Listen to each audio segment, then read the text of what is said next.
As I attended her class, I learned how practice can be fun.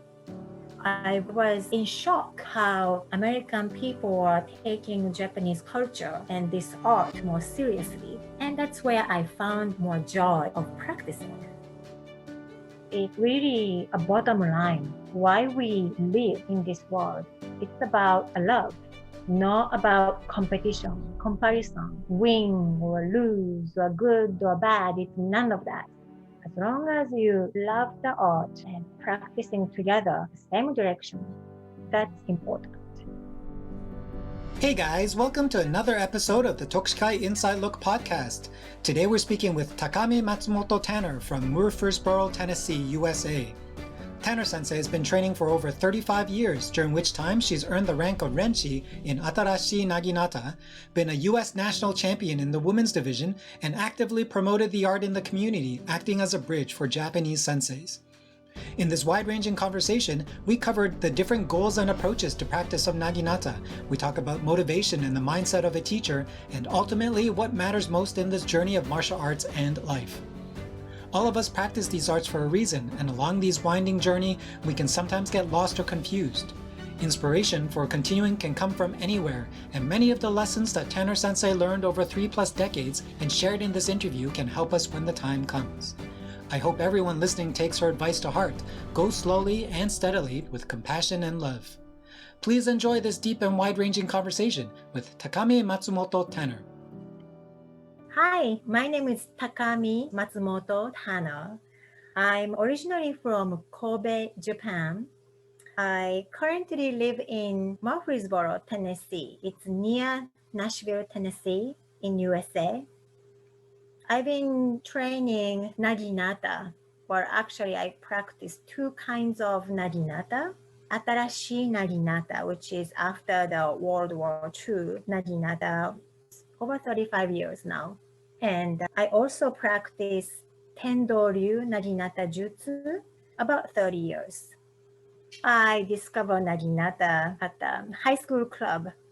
I was practicing like a volleyball and other, more Western sports throughout the elementary school and junior high school. And when I entered the high school, there was some Budo clubs try to get new students to join.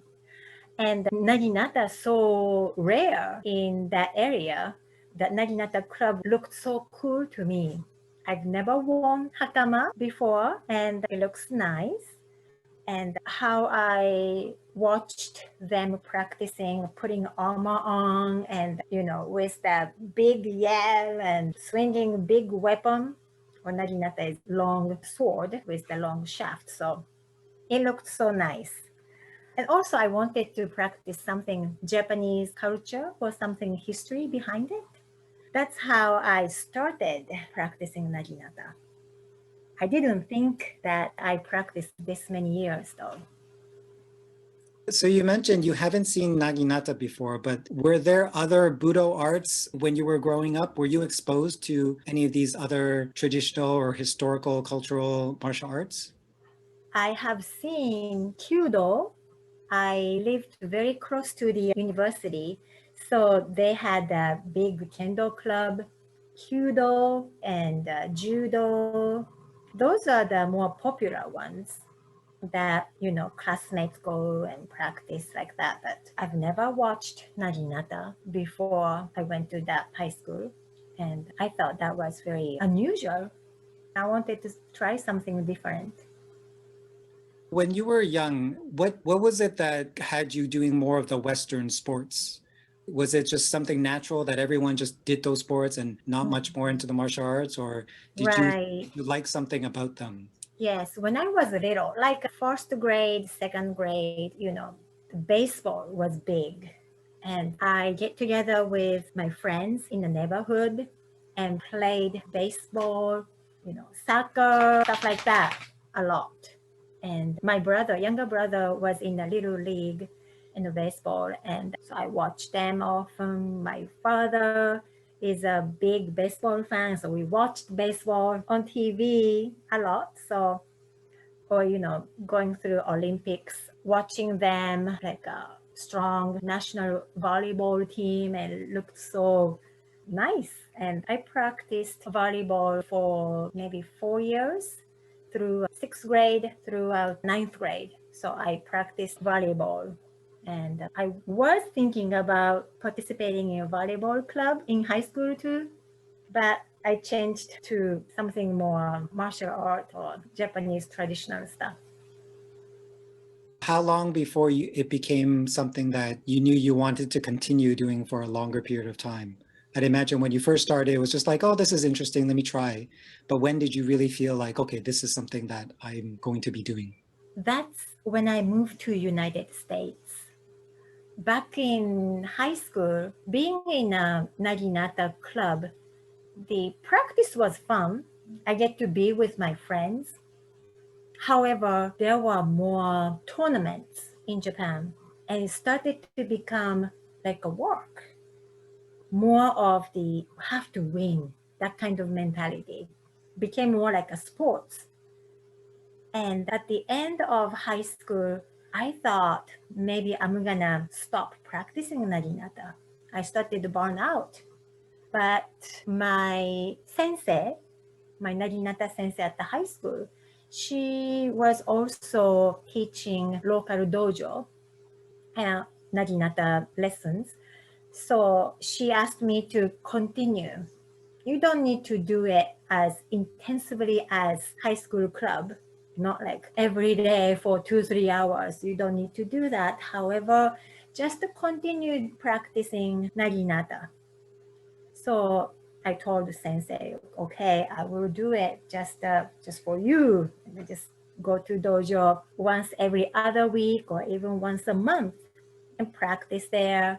And when there is a tournament happens, then I attend the tournaments. But no pressure on winning anything. I just go there, do my best, go home. After, let's see, when I was 21, I moved to United States. I went to San Francisco Bay Area as a student. And that was just a 1-year deal with my parents being an English language student. So that time I brought my keikogi and hakama just in case. And that's where I met Miyako Tanaka Sensei. And she's originally from Osaka, Japan. She was teaching Naginata, or she's just about to teach. She was fairly new in the area too, Naginata in the East Bay. And I got connected with her. And when Sensei started to have a regular Naginata practice, I started to go there. And she became my mentor. She was more like my mom, my mother.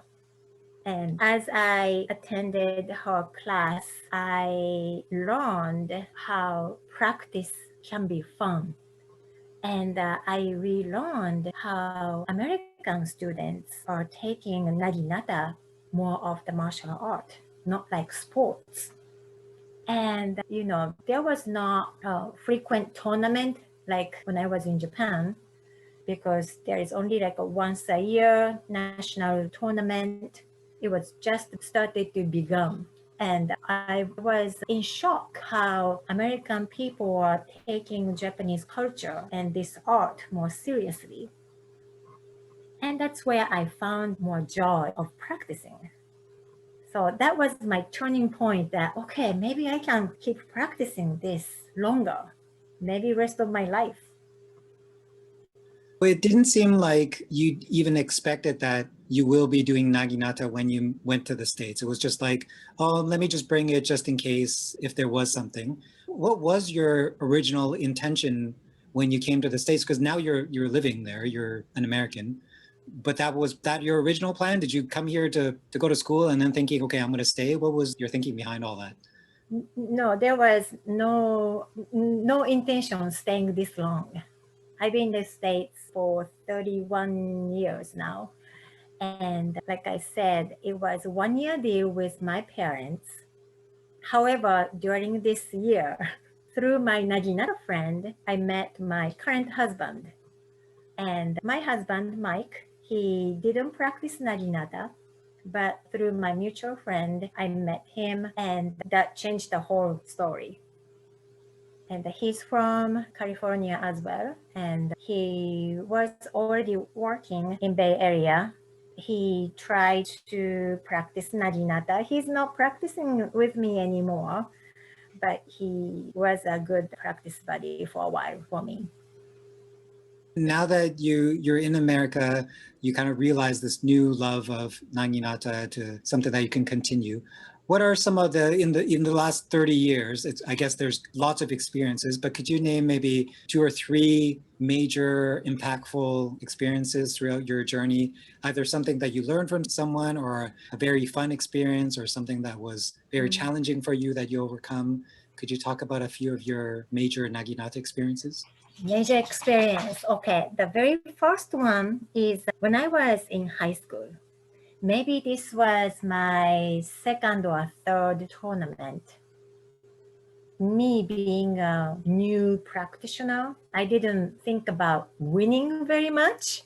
I was hoping I can defend myself and survive that 3 minutes match. At this tournament, I was facing to my senior student, my senpai, and she was a captain of the club. And I'm like, oh no, she's gonna beat me. However, I got ippon from her, and it felt so good. At the same time, I felt so bad. Sorry, senpai, I got your ippon. And it was I believe it was a sokumen uchi, striking men head. But it was a very good timing. I just felt like my body automatically moved and then just accidentally got ippon. And that was a good moment that I was not trying to expect. I didn't have a high expectation, but I tried to be there. And when there is a chance, I wanted to grab it. So that's one. When Miyako Sensei, who I met in Bay Area, when Miyako Sensei introduced me Tendo Ryu Naginata Jutsu, because I didn't know any kobudo, any classical martial art in Japan. And when Miyako Sensei introduced me and some of other students the classical Naginata, I got so into it. It was so beautiful, and all the moves are so natural and make sense. And for Atarashii Naginata, after the World War II, Naginata was made out of combination of the classical Naginata. So Tendo Ryu is one of them. So I remember going to Tendo Ryu practice. It was about little less than hour drive from my home to the dojo. We were practicing at the church. And during that drive, I was image training and I was so excited when I learned the new kata.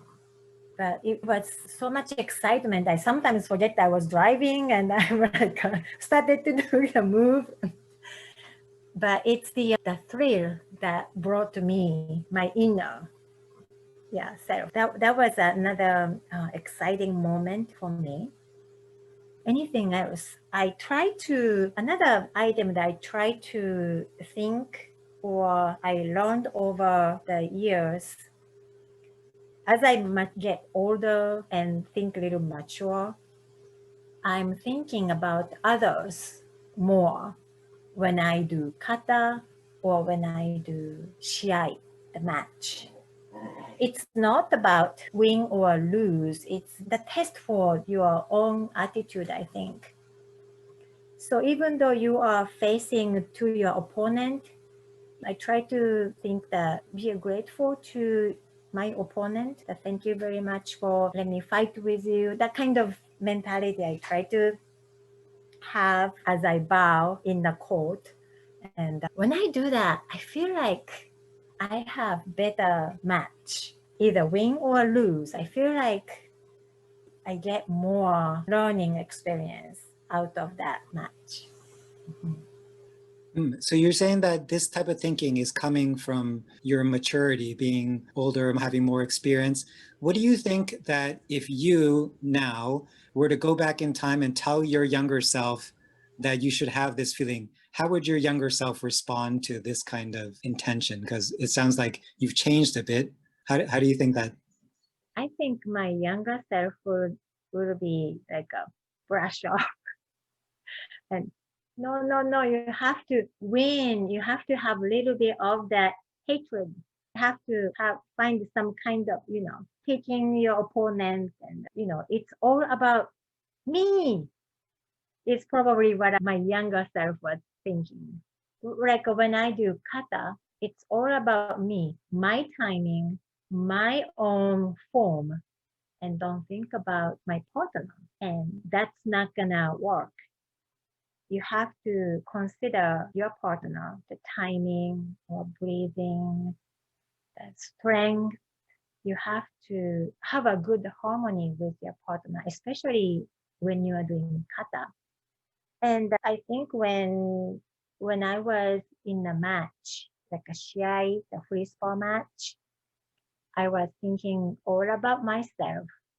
So I probably put more pressure on me and it wouldn't look good because you will probably chase after the how fast I have to strike, not about strategy or gracefulness.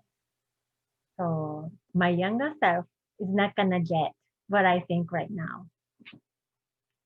It's so clear too that what you're saying sounds very similar to general learning in life too, like relationships with other people or your work. How else have you seen these kind of interrelations of things that happen inside your professional or personal life and entering into your naginata, changing perhaps your naginata, and then vice versa? Is there anything in your practice, through your practice of naginata, that you've learned that you've been able to bring out back into your other parts of your life? Yeah, surely I think more about the others, my work and with my family, or at least I try to. Still, I have so much ego too, so that I have to think more about others. Like at work, I hear lots of complaints, especially like nowadays because of this COVID stuff. People are so frustrated because we cannot do the things that we used to do easily anymore. So I hear the frustration, I hear the complaint more than before, I feel like. And before, for my younger self would probably react to it. And myself, I would probably put myself to the same frustration and put myself down and be a bigger complainer and stuff. But now I do try to think what this individual experienced behind the scene and try to look at him or her more bigger, how to say. It's not just a snapshot of him or her complaining or facing the struggles, but I try to understand what he or she is going through and compassionate. Mm-hmm. I don't know. I'm explaining to you where, and I don't know if this is coming from Naginata practice. Well, I think so. I'm learning about the good harmony with others through this martial art. And I try to use that technique to my day-to-day life. Another thing I try to apply to my regular life is fudoshin, that try to calm myself and do not react to the whatever the circumstance is, and be me and be strong. Do not get dragged into the negativity. What I'm hearing is that that kind of change in your mindset too was something that's came through struggle. It wasn't something that was just easy. It's just like, oh, I'm just getting older, so suddenly I feel this. And I think a lot of people, especially people that are successful athletes, Like if you look at Michael Jordan, even now, he's like 50 something, he won so much, but he still has this chip on his shoulder. He still is blaming others, or he still has kind of this feeling. So there's something about individuals who are able to make this switch from being young and selfish and having that ego to, it's not everyone that can do that. So, and for you to be able to share it with me, who's a stranger, I find that takes a lot of courage in itself for you to do that. Did you find that this just slowly happened? Because not everyone makes these realizations, and then not everyone wants to make this change. Well, I started to read more about Buddhism. I know this is a talk about martial art, but I think Buddhism and what I learned from Buddha or reading those chanting stuff kind of connects with what I learned from Naginata.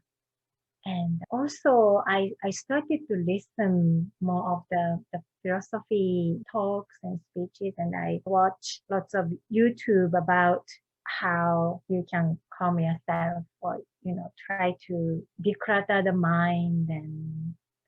And so throughout those reading and listening, I started to care more others. And so it's been last few years, I think it started to shift my thought process from me to, oh, I should do this for others, or I should consider more about others.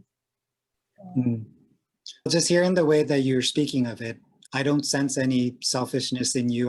It doesn't feel to me like you're someone that thinks all about yourself. So whatever you're doing is working. I'm sure that there's, in any type of endeavor that's hard like this, there's always people that help you, that bring you up. I like to think of it, I heard from some business person that you always have a plus, minus, and equal. So plus is like someone senior to you that inspires you, that pulls you up, that teaches you.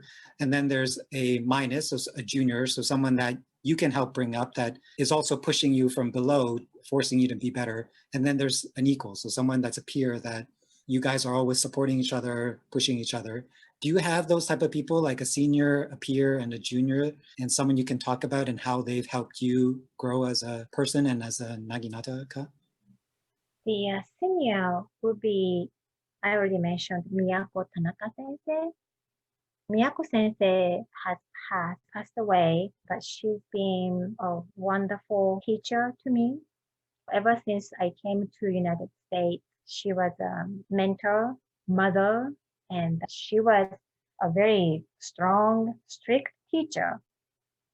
And there was some time that I didn't want to get close to her because she's always, now I can say was instructing me, but to me, it was hurtful sometimes. Now looking back, she was doing all that from her love, and she wanted me to become a better person or a better instructor. That's why she was teaching me strictly.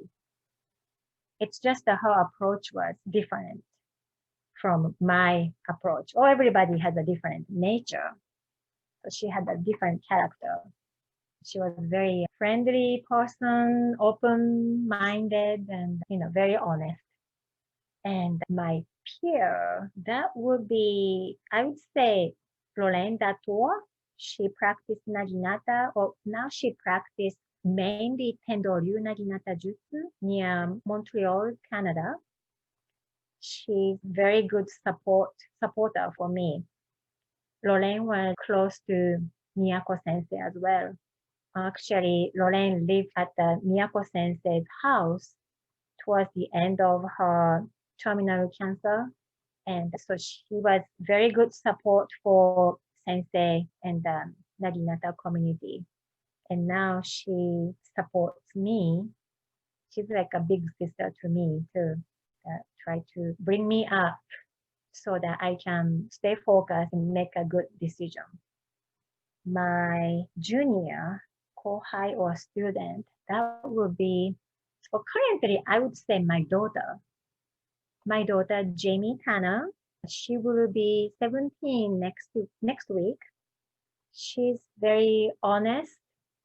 So when I do some odd things, my either my attitude towards the other students at the class. She would mention to me that something's off. Mother teacher, you have to correct yourself, your act. And she's one of the reasons that I can still move forward too. Because my job is a bridge from my senior generation to next generation. So I feel like I'm handing a baton to next generation. And even though they are a junior to me, they teaches me a lot. So Thank you for that. So far, we've talked about you're moving to the US and then you continuing your Naginata practice. But in the end, you still grew up for most of your childhood in Japan. You're doing a Japanese martial art. You're doing it in America.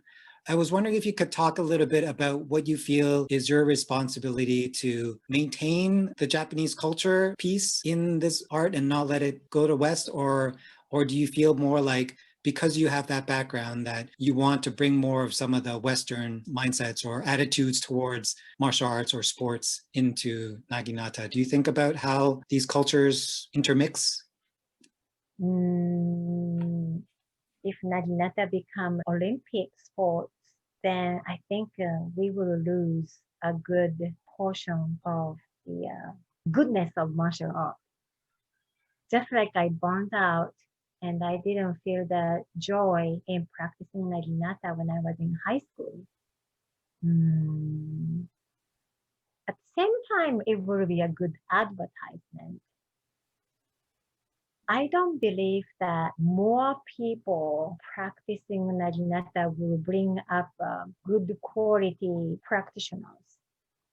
Naginata is very unique compared to the Western sports, or maybe all the martial arts are different from Western sports.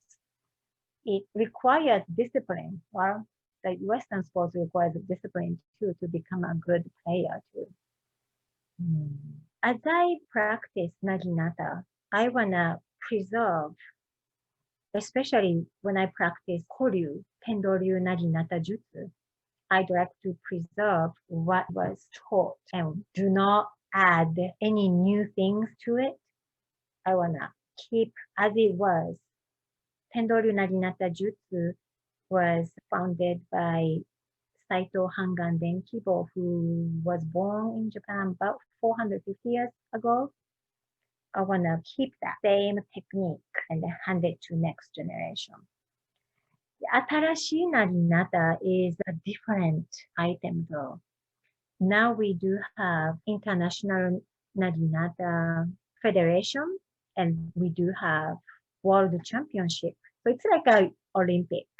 Yet I believe the country who preserves that good old Naginata technique still have a good match. The one thing I put more Western mindset to this martial art is how I praise my students. My sensei, Miyako Sensei, or my sensei back in high school, they were hardly ever say that was good. They said, no, dame, no good, because they were raised by negative input, not from the positive comments. But we cannot teach students here like that. We have to put more positive comments and bring more motivation to students. So that's my thinking. That's the only thing I would add to the martial art. You mentioned that Miyako Sensei had passed away a few years back, and before that she was sick. So it's been a few years since you've last had a practice with her and you had her watch you. If she were alive today and she were to see you in class and practice, what do you think she would say? What kind of comments, what kind of feeling do you think she would share with you about who you are now as a practitioner or as a teacher? I hope she's watching, or I feel that she's always watching me too when I'm at the practice. I hope she tells me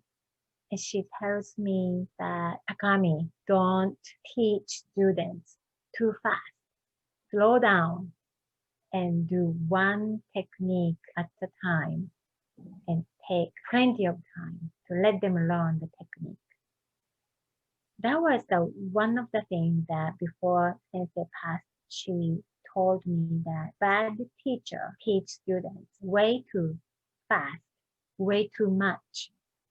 Good teacher will take time, one technique, and let them learn long time, and then introduce new technique. And I try to follow that, but still I feel like I don't want to lose the students' interest or motivation. So sometimes I go too easy on them and, oh, okay, let's move on to the next set of kata. And that's something Sensei doesn't want me to do. So I think she's gonna tell me to slow down. Don't push your students too much. That's what she would say. Also, what Miyako Sensei said before she passed away was, it's about love. Have a good harmony with your people. Whoever practicing Naginata, we should become one. And even though that circle may be small, it's okay. It was a shock for me that the strong, tough, strict sensei talking about love and harmony at the end. So it's really a bottom line why we live in this world. It's about a love, not about competition, comparing, comparison, win or lose or good or bad. It's none of that. It's as long as you love the art and practicing together the same direction, that's important. So I still feel that Sensei is saying the same thing over and over. Yeah. Wow, that's such a great lesson. And normally that would be a great way to end an interview, but I do want to ask you some of these questions that are Sure. more on the fun side and lighter side, but just to get a vibe of who you are. So I'll start with more lighter tone one because that was pretty heavy. Are you a dog person or a cat person? A dog person. Ben is on my bed, sleeping now. Well, what kind of dog is he? We rescued him about a year ago. He's a mix of boxer and pit bull. Oh, wow. I think it's a medium-sized dog, about 40 pounds. Yeah. Okay, but like 40 pounds of muscle. Yes. Okay, what would you consider your comfort food? So something that always lifts up your spirit when you put it in your mouth, it makes you smile. That's what I had tonight. I had the Japanese curry tonight. I make the curry roux from scratch because Oh, wow. my daughter is allergic to wheat. My older daughter allergic to wheat. My second daughter allergic to milk, dairy products. So I make it from scratch. Oh, wow, nice. And that's what I had it tonight. I had the practice this afternoon in Nashville and coming home and I asked Jamie what she want for dinner and she said something nice and comfort. So I said, okay, let's make curry. That's great. Do you have a quote or a proverb or a motto that you constantly repeat to yourself or you like to think about or remember? Okay. My Naginata sensei, Sato sensei from high school, she told me, Takami-san, you are Taiki Bansei. Taiki Bansei means the character is a big plate will be formed with long time. So it's like English meaning is great talent, slow to mature, or some would translate to from little acorn come great oak. Or other would translate like who goes slowly goes far. So I think Sato sensei told me that I was not good player when I was in high school, but she wanted me to continue practice. So she said, okay, you are Taiki Banse. Just keep doing slowly but surely, and you will get there somewhere. Someday. So I like that quote. Then I can be patient. Maybe I'm not gonna have a great result right now. Maybe not tomorrow, but someday, if I continue, I will accomplish something. And maybe I don't need to accomplish something. Maybe a process doing it, I feel I'm doing something. So that I like the quote I like. Yeah, that's something you can use on students too. Like you don't have to tell them that they're bad. You just tell them, yeah, just take some time and you'll get it. Yeah. Okay. So last question before we wrap this up. If we were to open up your YouTube homepage, you know how YouTube would show you more videos of things that you've watched before. If you watch a lot of dog videos, they'll show you more dog videos. What would YouTube show you on your homepage? Okay, I've been watching lots of Japanese comedy, Zai, that's like stand-up comedy stuff. So that will come out because I need to laugh a lot. Also, I will see lots of danshari videos. Danshari is like decluttering the house. Oh, okay. Get rid of the stuff and clear your room and clear your mind, that kind of. Or like a minimalist, their YouTube channel. Another one will be Studio Ghibli's piano music. Nice. Yeah, those are the main things. Okay. So normally I don't ask every single question, but sometimes if we have a little time, because we started a little late, were there any other questions on there that you wanted to answer that it sounded like an interesting question, that like something you purchased or a book, movie, TV show? Let's see. Less than $100. Something I purchased was the punching ball, those boxing punching ball. Okay. Not the punching bag. It's a ball. So it's like, the filled up balloon on a stand.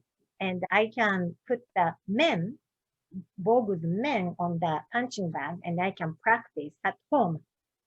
Just like, dummy, striking dummy. Oh yeah. That's the ones that like move very quickly too. Yes. So it's hard to, if it starts moving, you're like, I don't know what to. Shouldn't move so much. No, if you're doing properly. Naginata is not like, we're not pushing like spear. It's a nagiru, more like a sweeping motion. So it shouldn't move so much. Yeah. All right, cool. So thank you so much for taking your time to talk about your story. Is there anything that you might want to just close with, a message that you want other people to listen to, either Naginata practitioners or even others that practice different martial arts? Some kind of closing message that you think people should hear that you've learned over your years practicing? I think every martial art practitioners, their goal or the reason why they are practicing the particular martial art are different. So like to me, I used to go after the win or result of the tournament. But now I try to embrace others and try to be grateful and learning to be grateful. So I want all the people to set a goal or, think about why you are doing this martial art. Some may be like, I want to be stronger physically. Some maybe think, I want to be stronger mentally. And it can change. It's okay to change over the time too. And depends on which part of the life you are in, how much you put martial art time and effort is different too. It's okay to change how much time and effort you put into martial art. Sometimes you have so much other things that you have to take care of. It can be your life or it can be part of your life. It can be a little tiny part of your life too. I want everybody to not to put too much pressure on yourself doing martial art. maybe instructors or senior students may feel that too much pressure. It could be from drama or politics in the federation or association. It could be your personal life or professional life. Those life change can affect your time and the thought process. I want people to think themselves first. And there will be a time you can practice more martial art. That will be great. But if you cannot, don't put yourself too much. I know I've been through that. So after all, I want everybody to find a good, happy feeling, not too much of the work. And I don't know, some people may practice martial art as a business too. Maybe some people are running a business through martial art. I'm not. I cannot put business and martial art together. That's my message to all the martial art practitioners. Don't get burned out and taiki banse, you know? Yep. So who goes slowly goes far. If it's too much, then you can take a baby steps. Maybe you need to step back. And when you can go forward, you can go forward. Or you can just step at the same spot too. Be flexible and time will come. Yeah. Don't push yourself too much. Don't get sick. I want everybody to stay healthy physically and mentally, especially we are practicing martial arts, so we should show the good example. That's beautiful. Thank you so much. I'm so glad I was able to have this conversation with you. Thank you so much for this opportunity. I enjoyed speaking to you. It was a good reflecting time for me too. I'm glad. So yes, it helped me a lot. That's great to hear. Thank you so much. Thank you so much. Have a good night. Good night. Bye. Bye. Hey guys, I hope you enjoyed that episode because we have a lot more exciting conversations to share as we explore the world of the traditional Japanese martial arts. The Inside Look podcast is available on most common podcasting platforms and on YouTube. Remember to subscribe to not miss out on new interviews as they are posted. We're always looking for feedback to improve, so please write us a review or drop us a line at podcast@tokushikai.ca or on Facebook and Instagram at tokushikai.canada. Until next time, thanks for listening.